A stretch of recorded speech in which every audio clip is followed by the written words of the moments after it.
Wow, I I've been listening very carefully to what the Gaza doctors have said, and it's really overwhelming.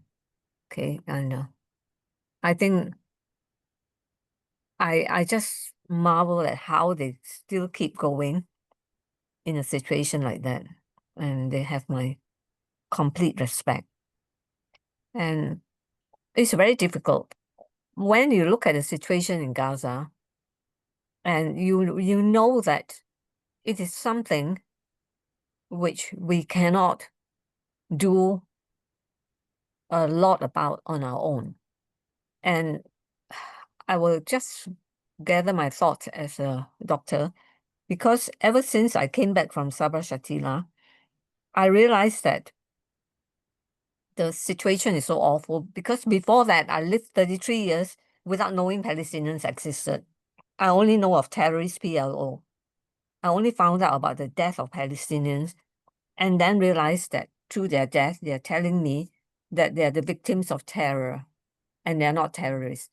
Now, in a situation like that, you realize that the degree of dehumanization of the Palestinians have gone on for so long that a lot of people who are watching and listening to this genocide, first of all, they won't even believe, they won't even know.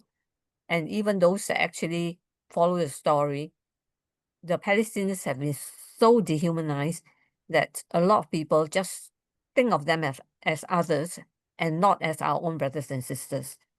So for 43 years, one of my priority is talking to young doctors and medical students. So over the years, we have built up a big network of Palestinian supporters, young doctors and young medical students supporting the Palestinians.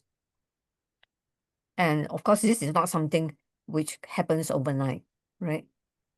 You see, for instance, there's a big silencing mechanism. The BMA has cancelled me, but my students invited me to their graduation, and they all came with curfews, and there are 500 over graduations, and all of them will go on to support Palestine in one way or the other. That's the kind of network we have to build. And it's not a one-day thing. And looking at the situation of Gaza, my thoughts are, you are absolutely right. The difficulties of what's happening in Gaza is so tremendous that we have to multiply our efforts building up international solidarity. Because given that, certain politicians refuse to even think of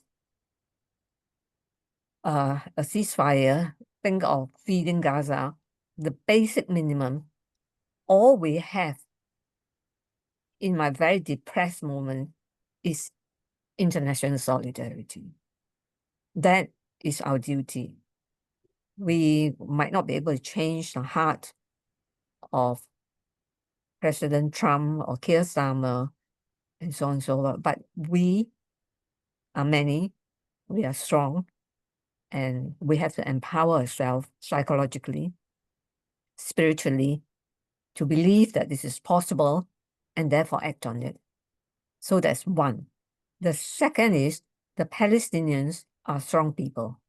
They hate it when I tell them they're strong, because they will come back to me immediately and say, no, Swee, it's enough. We can't handle this. And you have to, whatever they say, it's because nobody can handle it. But I know within my heart that they'll come through it as a people. As a people, they will survive. Whether individuals, my friends and so on, will survive, I don't know. But as a people, they will survive. And every year I go back to Sabra and Shatila and visit the mass grave. You would think that it's a very small refugee camp. They killed 3,000 people in 3 days, and 17,000 from all over the refugee camps have gone missing over the period in September. But today, when you watch them, the way they come from the 12 refugee camps, the children coming to pay their respects to the dead and so on, you know that not only Sabra Shatila, but the Palestinians in Lebanon has survived. Now, Gaza is much stronger than the Palestinian refugee community because whatever it is, they're still on their soil. Gaza is Palestine. It is a bit of Palestine that the Palestinians still have their feet on. You know, when you look at the pictures of the ceasefire on the 9th of January, you can see the 500,000 coming by foot all the way back to northern Gaza, to ruins and rubble, to nothing, just to assert their claim that this is Palestine, we are Palestinians, Palestine belongs to us, and we belong to Palestine. So this is my own coping mechanism when I'm actually at rock bottom. And basically today I woke up in the morning knowing that the Freedom Flotilla has been captured, and it brings back all the time when 2018, you know, the Israeli Navy and came to capture us and so on, but it doesn't matter. The fact is they did sail. The fact is that the world know they have done it. And the fact is that the Palestinians know they have done it and done it for them. So that's very important. One other aspect that I want to share with you, because you know all the facts, one other aspect is people in Gaza, people in West Bank, people in Sabra Shatila and all over, they have died just to tell their story. Every time Palestinians die, they manage to tell their story. Even nobody listens, they told their story. So it is our duty to amplify their voice. It is our duty to share their testimony. Because when I hear Dr. Abu Sada and all these people talk, I just feel that, you know, you are going to record it. But it's so important. I wish more people can hear it. If people are not around to hear it, then it is our duty to tell their story. They want us to tell our story. And then there's another thing we can do. Boycott, divestment, sanction. It used to be very unpopular. And one of the reasons why I was deported from Israel in the mid-20 something is because I supported it. But it is a non-violent resistance. It is something within our power to do. On a personal level, we boycott, and then we divest, and then we sanction. We have to do that. And then the third point is very, very important. There's a Palestinian. We have to support them in terms of material, in terms of amplifying their voice, in terms of giving them hope, keeping in touch with them, hearing their story, and propagating it. But that's also ourselves. As a community, we have to support each other. Today, I've got a complaint of one of the consultants who work in Gaza against another consultant, say that so-and-so is not coping, he's hiding away from us. Of course, he has been to Gaza 3 times during the genocide, and each time he saw it worse. And this current visit, his heart was so broken that he just cannot function. So he had a breakdown. We have to support each other, okay? And today I was very depressed the whole day because so many things have gone wrong.